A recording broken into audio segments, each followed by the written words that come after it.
Hey, what's up, guys? Mike Fix It here. We took a weekend trip to the to our piece of land that we're developing down here on the Texas Gulf Coast. So I thought I would share a few things with you.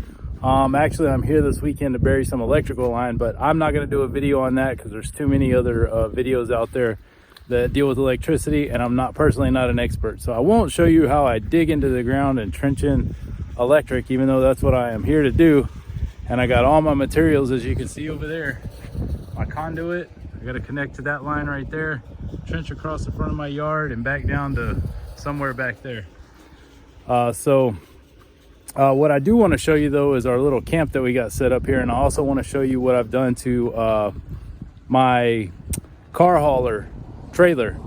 I call it a multi-purpose trailer because I don't want three different trailers to do three different functions. So we wanted a place to camp or an RV, but we knew we weren't going to be able to use it very much. So we went ahead and had our car hauler that we used to move across the country. We went ahead and converted it into a camper, so we're not just paying for it to sit in storage for nothing.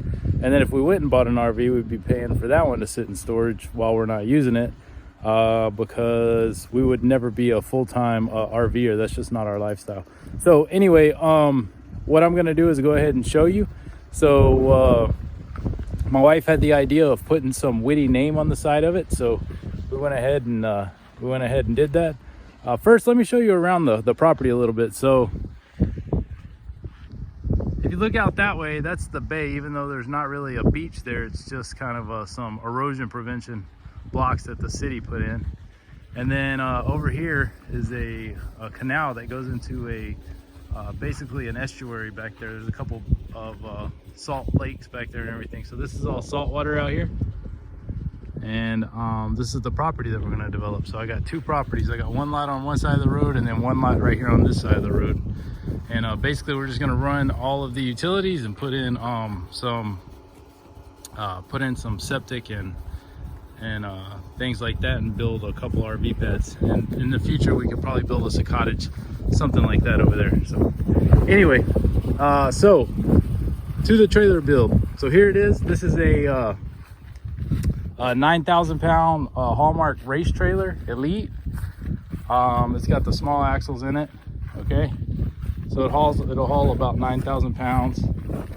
And even though it's huge, that's not much weight, but it's built for race cars. So we bought this trailer to haul my car across the United States. We got a pretty good deal on it in New York, and I've hauled it from New York to here, and the only thing I had to change on it was the tires.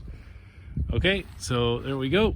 And it's a Hallmark 24-foot enclosed trailer with a ramp, and yes, I do use it to haul my car. So first thing I wanted to do was I didn't want to mess up the function of it, so I built this wall back here so I could put the air conditioner in. I didn't want to put an air conditioner on top, simply because they're very expensive. I already had this one laying around, so I decided to build this wall. And this wall is 3/4 inch plywood.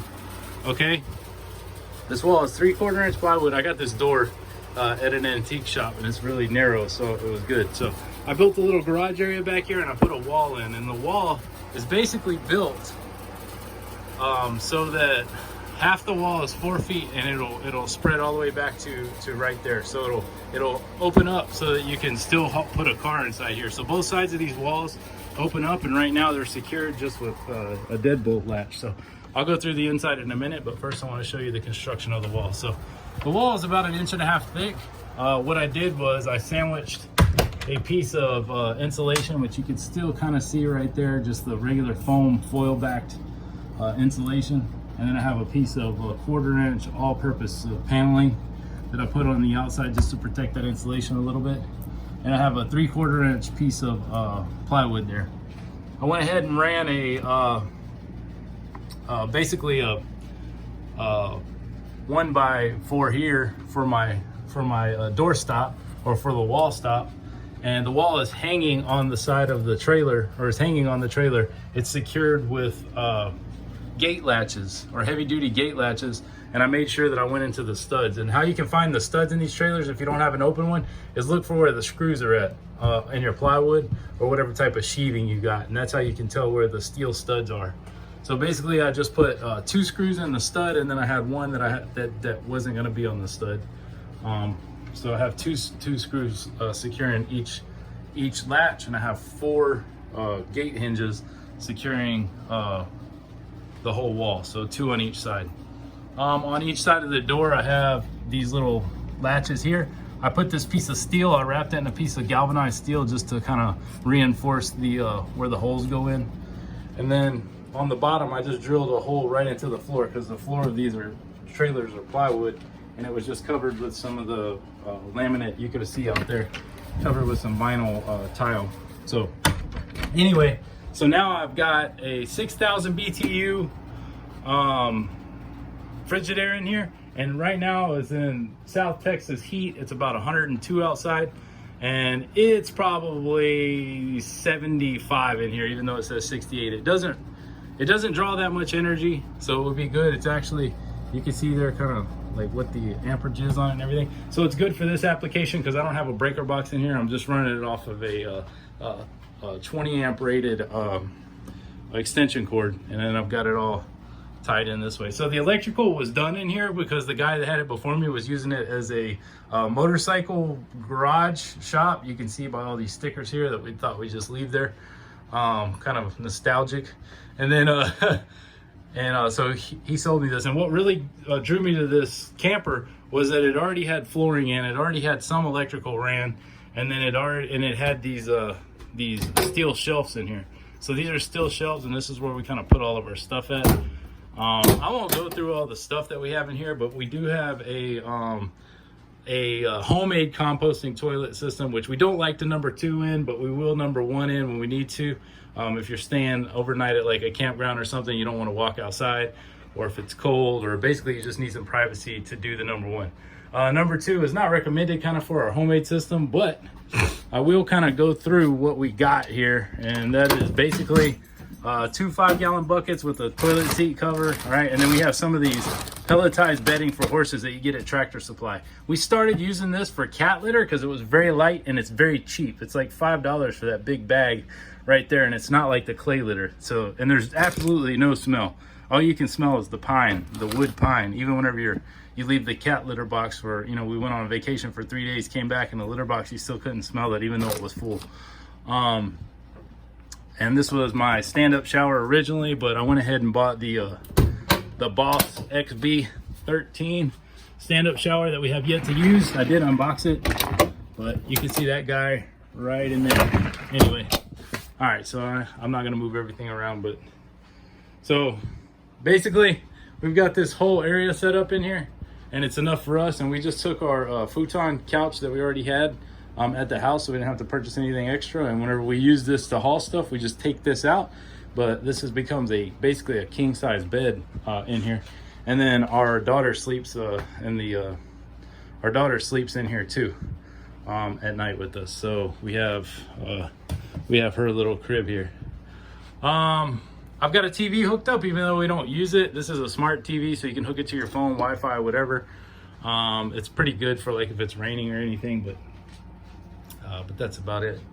So this is kind of what it is. I haul it all over the place with my Dodge 3500. I call it my truck big for nothing. I really just bought it so I could haul this trailer around, and I use it as my daily driver, which I really wouldn't recommend for a big ass, or correction, for a big truck like that.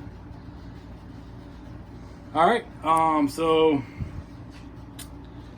my wife got us the not Yeti but affordable lifetime cooler, so we'll see how that plays out for this time, because I had my nostalgic cooler that I found in Georgia, and what I did with this one was I put, you know, the hinges on these always break, so I just put regular door hinges on there. You can see, like, you get them at Home Depot or whatever, you know, pretty cheap for the door hinges for actually a door to hang a closet door or a home door or whatever on. And then I have this basket. This was a storage basket that I cut so that I could keep our food up out of the ice and out of the water and keep it from being saturated. And then the drinks go underneath that. So that's just kind of a little thing that I got. This video is pretty random, but I'm just gonna stop it here. I've got all my fishing stuff. I've got everything here. So hopefully you guys like this. And it gives you some ideas about what to do without having to watch me actually build anything, and just kind of seeing what I've done already. You can see the edge of these gate hinges. This here is just roof flashing that I used to seal up that crack there to kind of insulate and keep the cool air in. Also, a little hack that I did here. This is caulking stripping. This is caulking filler. So like you can buy this in a caulking section, and what you use it for is to fill the gaps. But basically or fill the cracks, so you don't have to use so much caulking before you put your caulking on top of this. But what I used it for was some weather stripping inside of my door here. So it'll keep the cool air in and kind of insulate it a little bit better. So far it's working good. But anyway, so I hope you like it. Maybe we'll do an update on this one, maybe we won't. So anyway, take care. Bye.